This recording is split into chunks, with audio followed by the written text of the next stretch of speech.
Good afternoon. I want to talk about educational reform in the United States.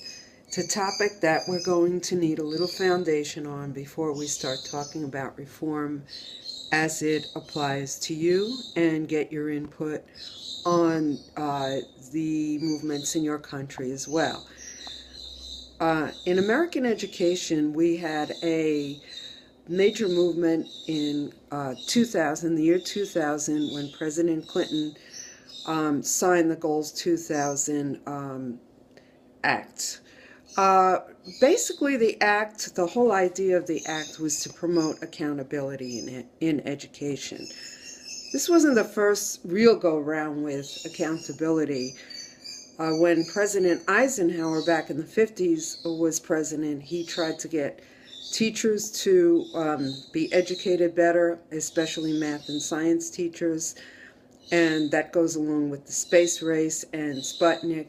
But in 2000, the American education system realized that one of the publications, A Nation at Risk, showed that we were in need of staying with the times and keeping up with especially technology, math, and science. And the dropout rate was something to consider, especially minorities and subgroups.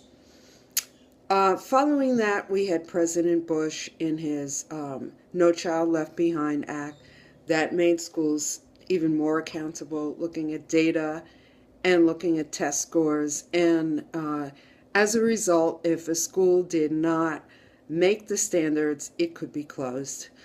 And other sanctions could happen before that.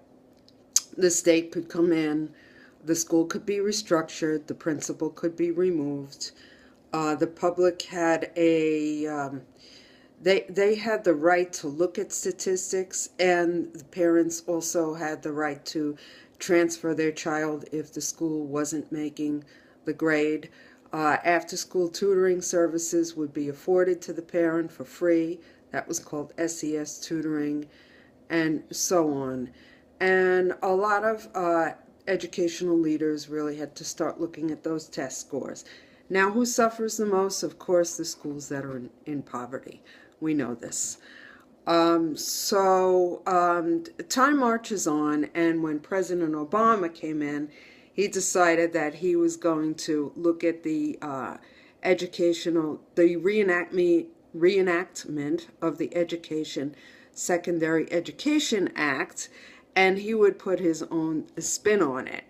And with that race to the top, and I wrote this in some of your posts, the states who joined would be gaining millions of dollars in funding, but they had to follow the Common Core standards. They had to put in a teacher evaluation system. There had to be some changes with the special education accountability system, and certainly the teacher evaluation system, which was very controversial. So all this has been the big wave in educational reforms.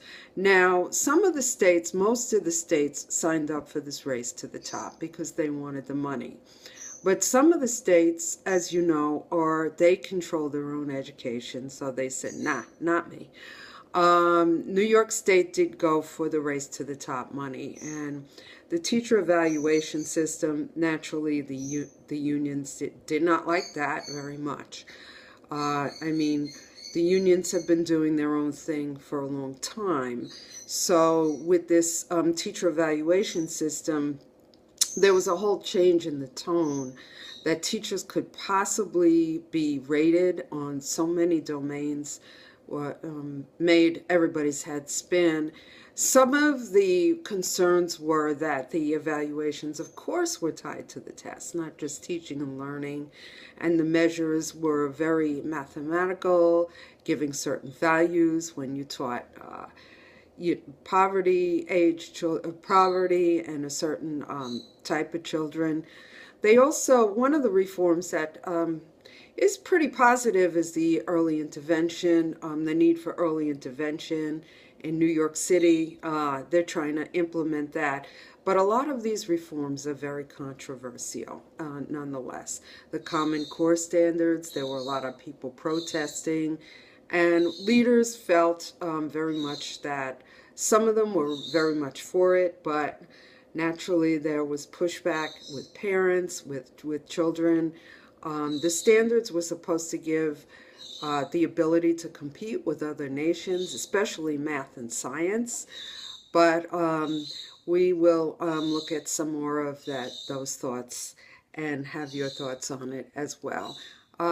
You should just be familiar with these reforms. I know that they're going on in Europe as well. Last term, the students shared with me the big reforms going on in your country, the new middle school, and some other reforms. And it's all very interesting because no matter what, the leader is still facing how to move the cheese, so to speak.